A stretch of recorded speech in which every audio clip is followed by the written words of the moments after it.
Hey guys, how you doing? Welcome back to the Art House. So I want to get another quick video in here. There was something very interesting that transpired today.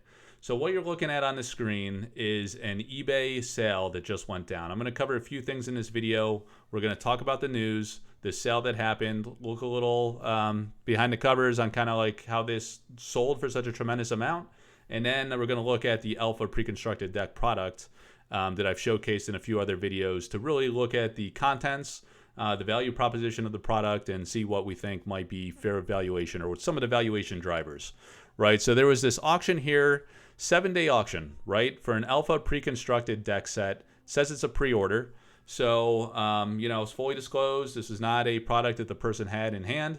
Unfortunately, there are some platforms that allow pre-sales of products that people don't actually have in hand, and eBay is one of those. And so this is what you have. You have like a leap of faith between seller and buyer that these two parties are going to come together and consummate this transaction fairly and ethically. So this auction started 7 days ago, 39 bids. It closed at a whopping $630, which is very, very significant. Significantly higher than what the MSRP basically from the Kickstarter campaign. So 39 bids, right? And looking a little deeper here, $20 shipping, 39 bids, 10 bidders. So 10 people bid on it, 39 total bids, 7-day auction. It started at 1 penny back on April 1st, April Fool's Day. And then, in early going, there were some bids from some what looks to be credible buyers, 97 transactions, 651, that's very solid. 97, 97, 103. And then on April 2nd, you get your first bid of someone that has no bidding history whatsoever on eBay. That's always a bit of a red flag. And then in the waning days, really the final day here, you start seeing a lot of action on April 8th. That says several bids from someone that has no bidding history whatsoever, right? So if you click on that and you kind of look at their history, it's what you'd expect, right? Like no bidding history, no feedback at all. They bid 10 times on this auction, and they were not the final winner, I don't believe. Let's go back to the bidding history. The final winner kind of popped in here with a transaction history of 6 bids, right?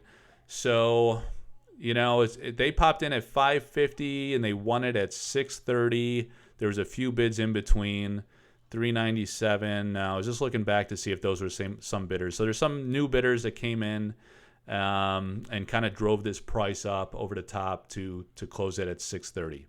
All right. So that's the long and short of it.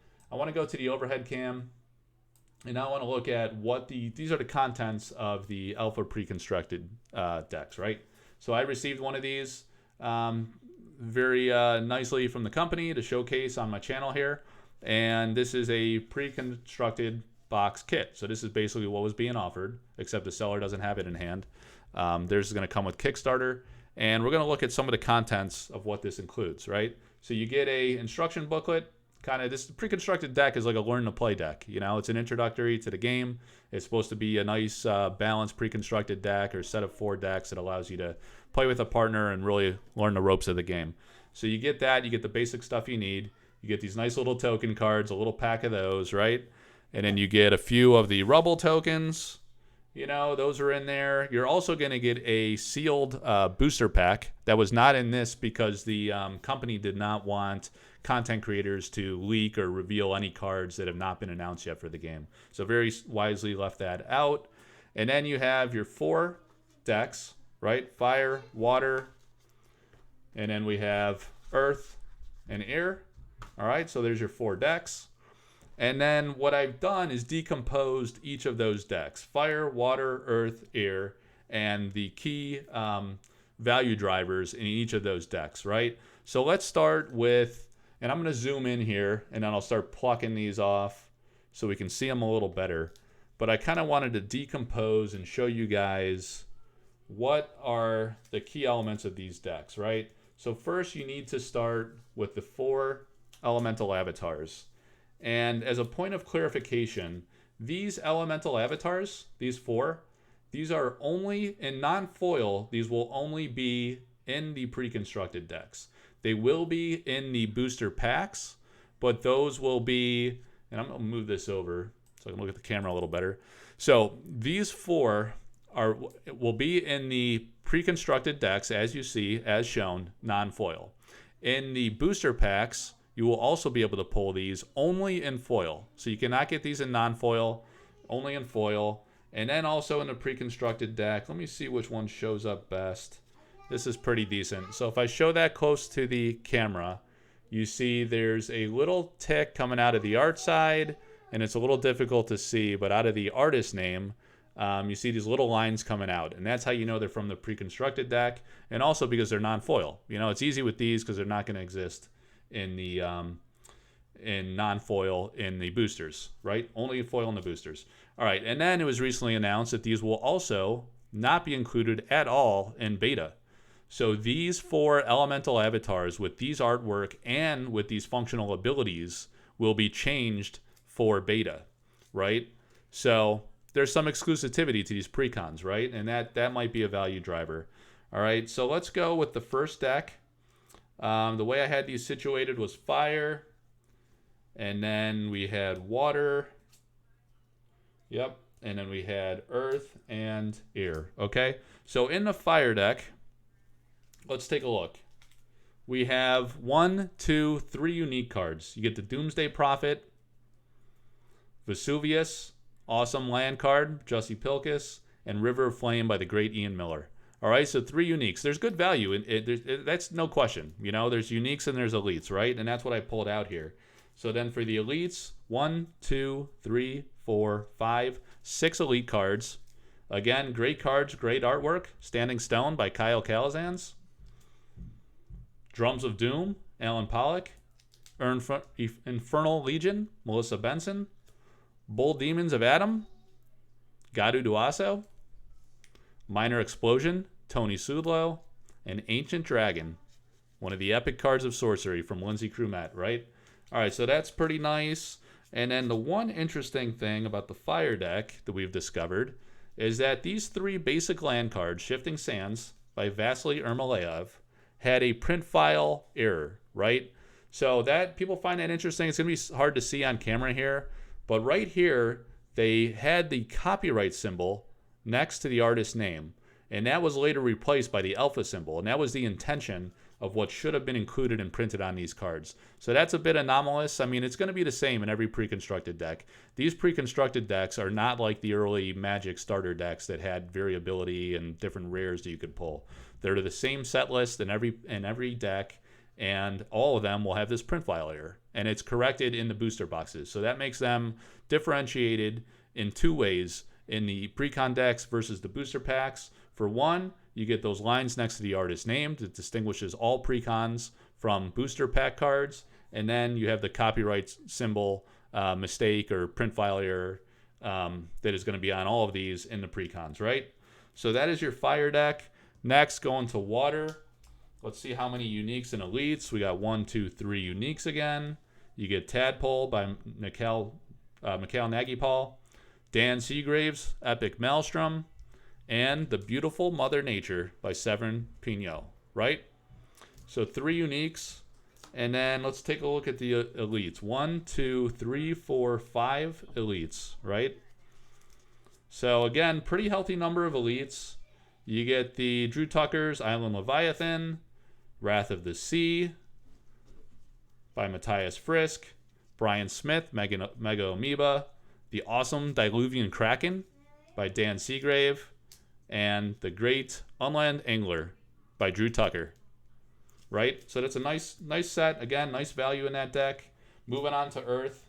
1, 2, 3, 4 uniques in this one. All right? So you got Midland Army, real epic card by Tony Sudlow. Queen of Midland, Severin Pignot. Epic King of the Realm by Tony Sudlow. Once again. And then the Spear of Destiny. The second card that had the anomalous print file mistake, right? So you get the copyright symbol instead of the alpha symbol, right? Here's one you can see pretty decently. See the alpha symbol in the circle? It's a little difficult to catch on camera. We got the alpha symbol there, and then you have this unique Spear of Destiny with the copyright symbol, right? So that's a nuance in the Earth deck. And then the elites, 1, 2, 3, 4, 5, 6 elites. Screaming Skull, real iconic card. Nice artwork by Melissa Benson. Crater Eyes, super flavorful splash damage card, Marta Molina. You got the Earthquake by Alan Pollock. Mountain Giant by Francesca Berald. The beautiful Stone Gaze Gorgons by Severin. And the Rateness Titan by Tony Sublo. Alright, so another deck with great value. And we're on to the final deck. The Avatar of Air.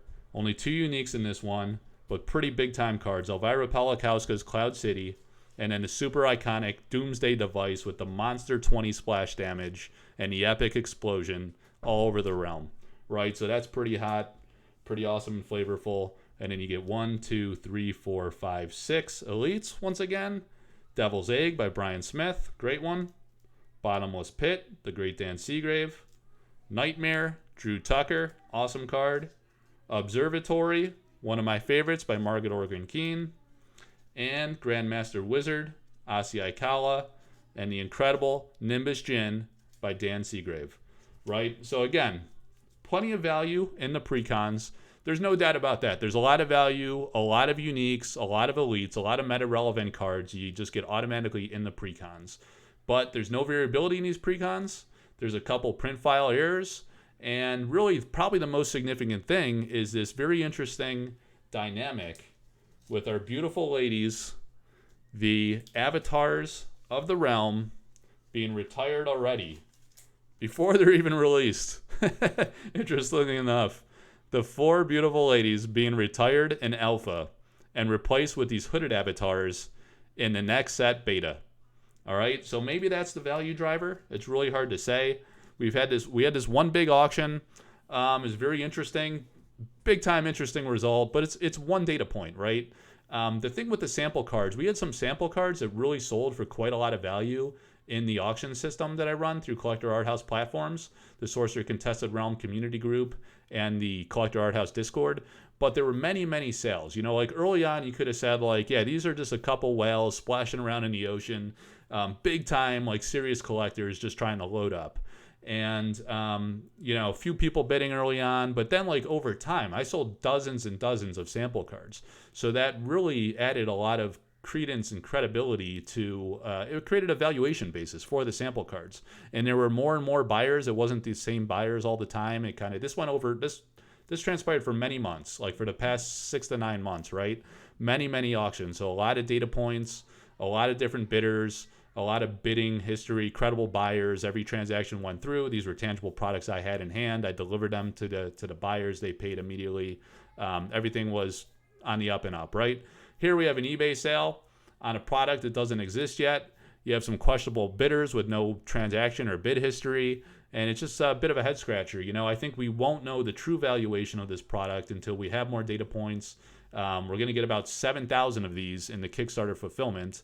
So that's a significant increase in supply. You know, some people are calling that rare, and maybe it is in the grand scheme of things, and certainly as the game grows.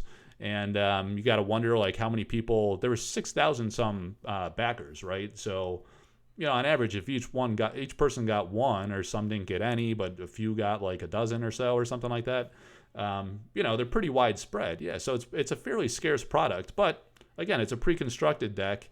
It's all non-foils. A lot of these cards you're going to pull in the booster boxes. So, you know, over time, I think that kind of depresses and diminishes the value of the precons. It really is supposed to be an introductory product, and you want it to really be around MSRP for the players to introduce as many people to the product as possible, so we can get these out cheaply through the LGSs, and people can try the game and hopefully fall in love with it like we have.